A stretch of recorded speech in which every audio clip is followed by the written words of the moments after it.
Tonight, the BC Paramedics Union is calling for more supports for paramedics amid an ongoing mental health crisis. Plus, an effort is underway to revive Relay for Life in Prince George. And bringing community together through a crop swap.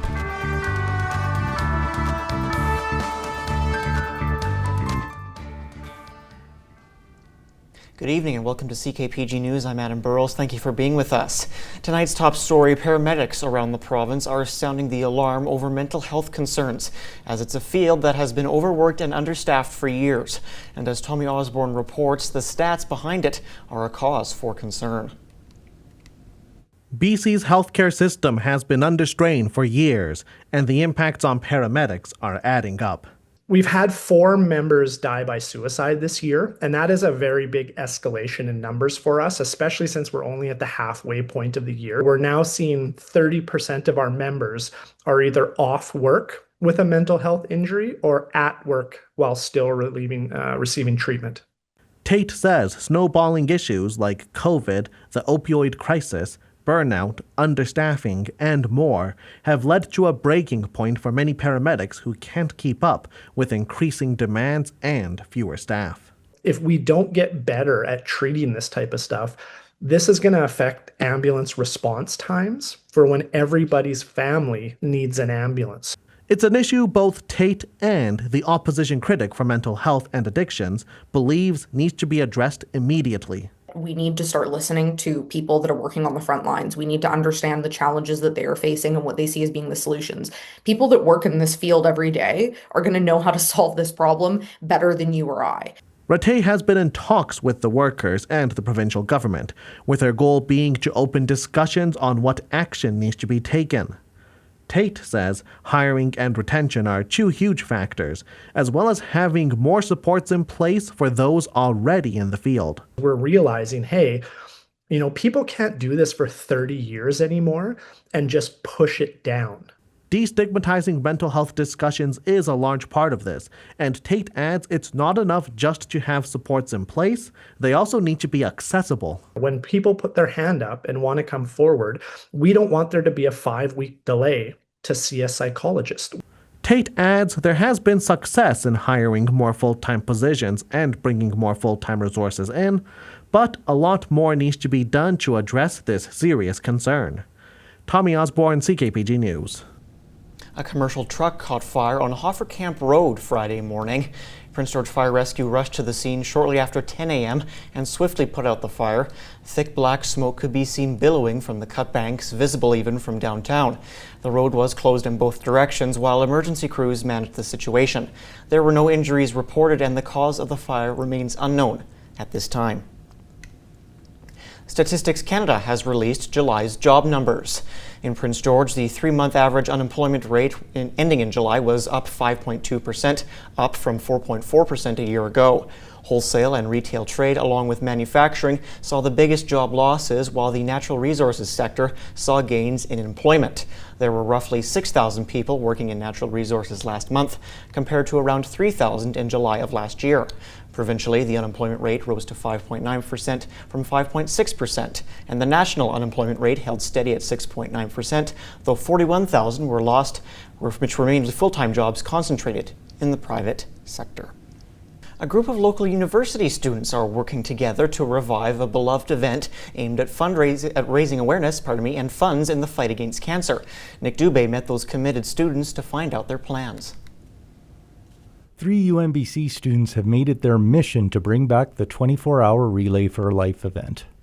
The event was a 24-hour marathon that was a significant fundraising event for the Canadian Cancer Society until the pandemic struck.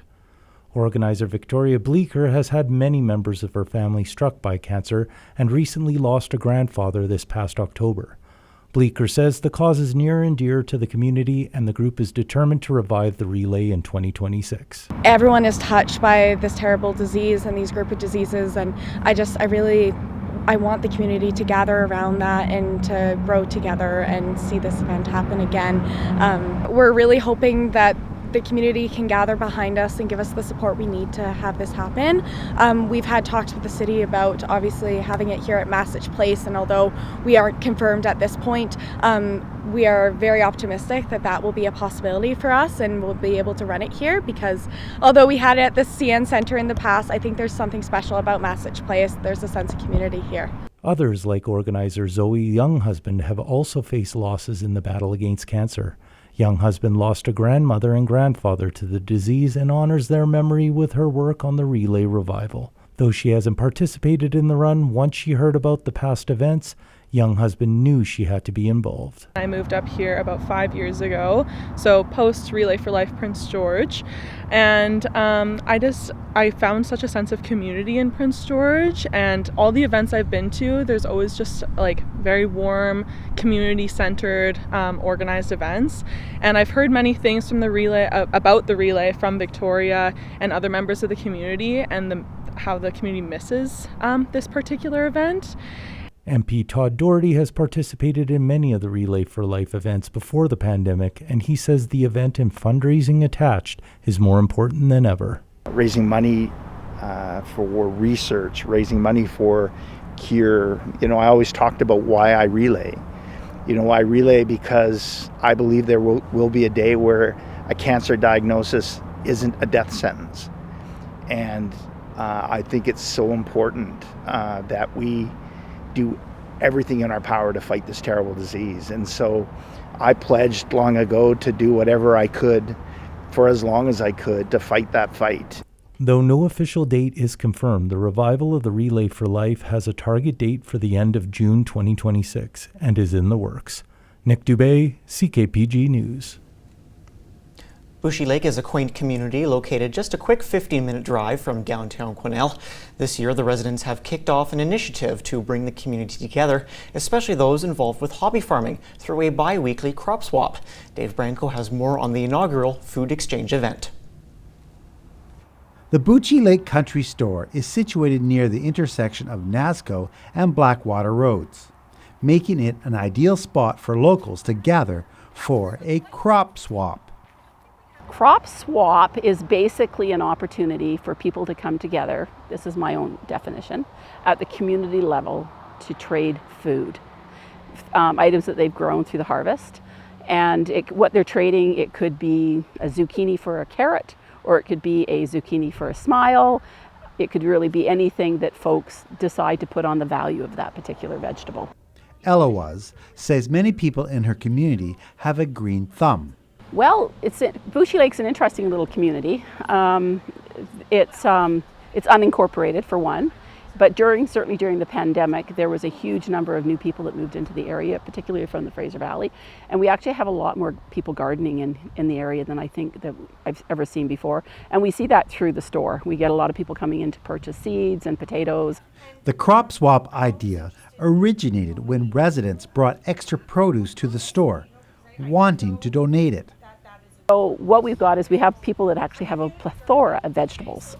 And we see that in some cases where people will bring their squash later on in the season, and we've had this where they just show up at the store and they say, we've got too many spaghetti squash, can you find them a home? They're not interested in getting any money for them, they just want to gift them to somebody. And we'll leave them outside or inside, and they'll come away and they're all donated. And so the opportunity here kind of came from that. When she explained it to me, I'm like, that's a great idea, because we don't grow everything in our little gardens. I could have a bunch of one thing, and I would really like to have that. And people are better at certain things too. One of the pretenses that led to the crop swap was to build community connections with other like-minded people. It was to provide a venue where people could gather, perhaps not people that didn't know one another, but what they did share was the zucchini and the carrot. And then from there, perhaps there's an opportunity for conversations, development of relationships, development of friendships, and so forth, and really provide that avenue at the community level in a very grassroots way. The crop swaps will occur every second Sunday, and the next one is scheduled for August 17th. We're encouraging people to just show up. It's a great chance to get to know the community, and even if you don't have a dozen eggs to swap, or if you don't have the carrot for the zucchini, then just show up and again swap a smile. In Bouchie Lake, Dave Branco, CKPG News. The lowest gas price in Prince George is $1.39.9 per litre at Costco. The lowest gas price in BC is in Quesnel at $1.35.9 per litre. Ontario currently has the lowest gas prices in the country on average at $1.30.5 per litre. Meanwhile, BC has an average price of $1.60.1 per litre.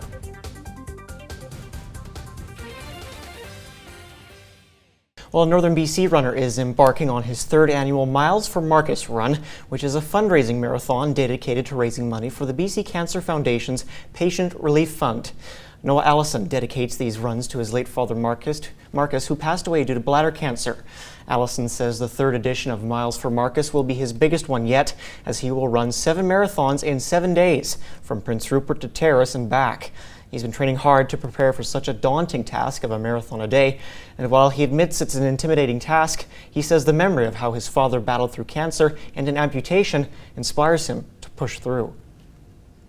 Instead of letting it get him down, he asked immediately what the procedure was for getting a prosthetic and learning how that was. And within months, he was down in Vancouver by himself because it was COVID, so we weren't allowed to go with him.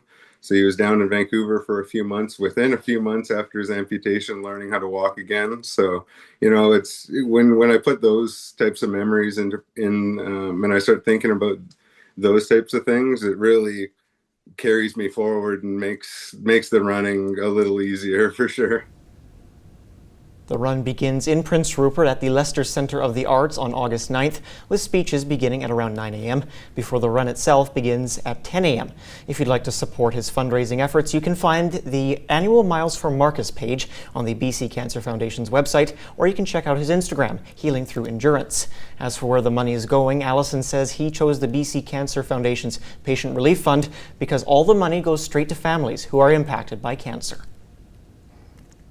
It provides things like gas vouchers, hotels, accommodations, grocery funds, all the like little things that you don't think about when you're going through cancer.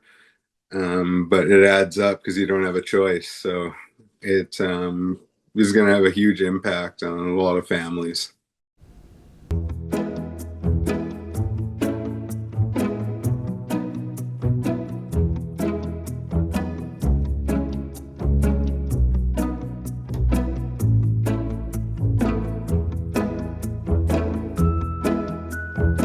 Here's a look at your road report for around the city of Prince George. Roman and Crescent at Range Road will be closed Monday, August 11th from 7:30 a.m. to 5 p.m. for a water service replacement. Vance Road between Westwood Drive and Blakely Road will be closed Tuesday, August 12th from 7 a.m. to 4:30 p.m. for paving a road patch.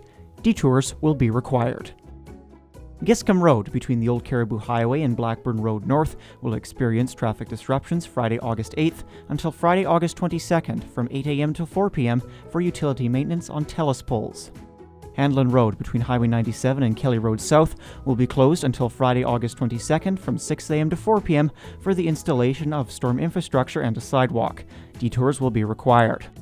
15th Avenue between Ospika Boulevard and Nicholson Street, the eastbound slow lane will be closed until Friday, September 5th from 6 a.m. to 5:30 p.m. for a streetlight upgrade. Highway 97 between the John Hart Bridge and the 5th Avenue and Central Street intersection will be single-lane traffic southbound from Monday, August 11th to Wednesday, August 20th from 7 a.m. to 5:30 p.m. for tie-in work to the sanitary force main. Detours will be required. And Tabor Boulevard between 5th Avenue and 1st Avenue will experience traffic disruptions until Friday, August 29th from 7:30 a.m. to 5:30 p.m. due to a streetlight replacement project. Good evening again, everyone. We've got a good weather forecast to look forward to over the next few days. It is going to be warm, if not hot, by Sunday especially. Saturday looks good as well. Today, looking back, not too bad across the region. Lots of rain, though, up towards the north coast. So with that moving across, we could see an increase in clouds through the day tomorrow. But so far a mix of sun and cloud with possible increase in cloud through the day, as you can see there. But we shouldn't see too much in the way of precipitation, although you can see some of it hitting us by tomorrow evening. If we do see anything, it'll be a brief shower or two. But overall, a dry forecast, and the story now will be the warming trend that's on the way, and that's going to really kick in for Sunday, where we see high pressure strengthening for Sunday and Monday. We'll return to sort of an average temperature trend probably by the middle of next week. So it's just a couple of days of some really warm weather. 23 degrees, Fort St. John, a mix of sun and cloud. We're seeing the increase in cloud through the afternoon as a result of this system here. 22 for our high, 31 Kamloops, 30 in Kelowna. It's going to be warm down through the southern half of the province as well. Really up and down the province, going to experience some beautiful temperatures. 19 Burns Lake, still a touch cooler tomorrow with some showers in the forecast. It'll brighten up though for you on Sunday. 20 Vanderhoof, Fort St. James as well. We'll sit at around 22 as we showed you a second ago, and lots of cloud cover in and around the region, but it will brighten up as we move into our Sunday and Monday. 24 degrees in Vancouver, another beautiful day in the West Coast. 25 in Edmonton. There's an improvement from the last couple of days. Your Saturday looks pretty good, although a bit hazy. And then we're seeing some cooler weather in Regina, 16 with rain in the forecast and some rain here and there in Winnipeg as well.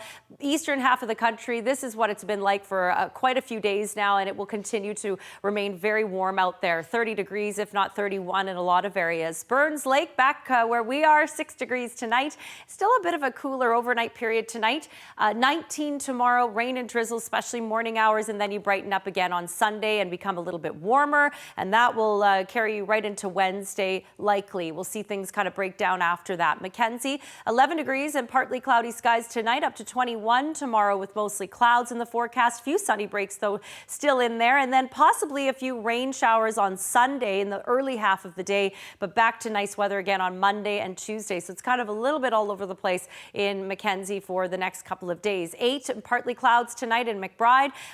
Cloudy for the most part tomorrow, but warm, 24, and that will be the temperature on Sunday and Monday as well. Very pleasant. Lots of sunshine to enjoy for your Sunday and Monday. And then we see things change a little bit Tuesday and into the later part of next week. In Quesnel, 10 overnight tonight, partly clouds for the most part. And then you're looking at a cloudier Saturday, but still the potential for a few sunny breaks. Jump in temperatures though on Sunday, 29 degrees, hanging on to some warm temperatures on Monday as well. Plenty of sunshine stretching right into next week. And for us, it's going to be a real nice one as we move into the next few days. Mix of sun and cloud tomorrow. Might see a few extra clouds out there in the afternoon.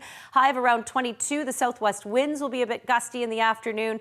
And then back to a really nice day on Sunday, Monday, 25, 26 degrees before we return to a little bit more of an average temperature trend by Tuesday and of course the middle of next week. So enjoy some nice sunny and hot days ahead. The TSX is down 3 points to close at 27,758. The Dow Jones is up 207 points to close at 44,175. And CN Rail is up 26 cents to close at $127.33. CKPG Sports is delivered by Domino's.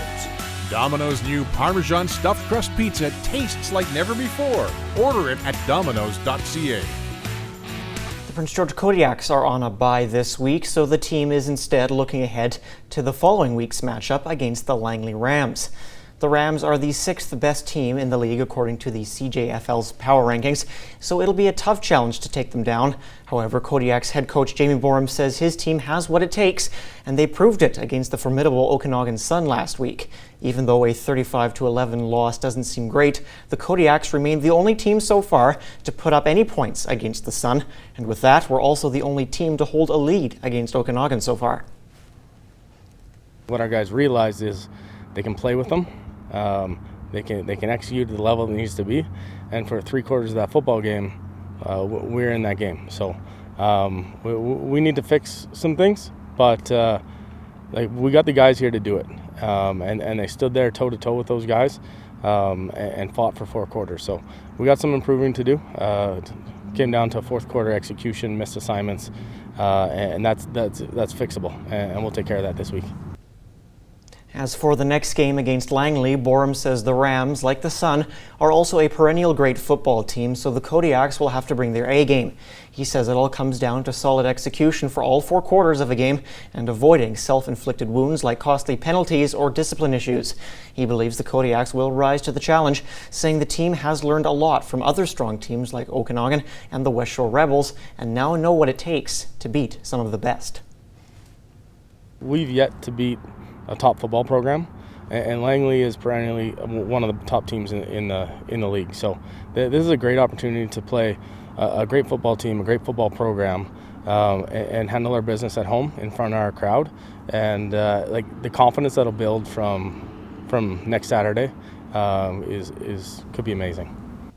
Well, the CN Centre is set to be busy this weekend as hockey returns to centre ice.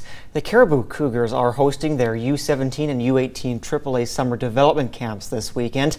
They started on Friday and will go until Sunday, August 10th. The camps are taking place all day and they will help players develop and hone their skills before their season officially starts in the fall.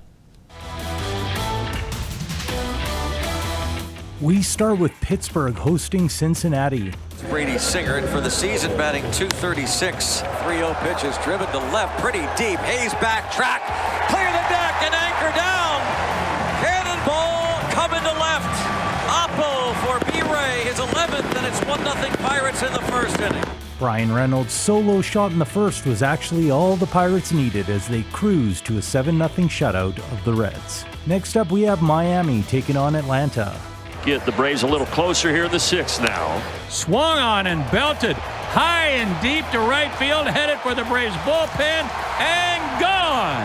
Drake Baldwin, his second homer of the night, 422 feet. Drake Baldwin's 6th-inning 3-run homer started the comeback as the Braves took this one 8-6.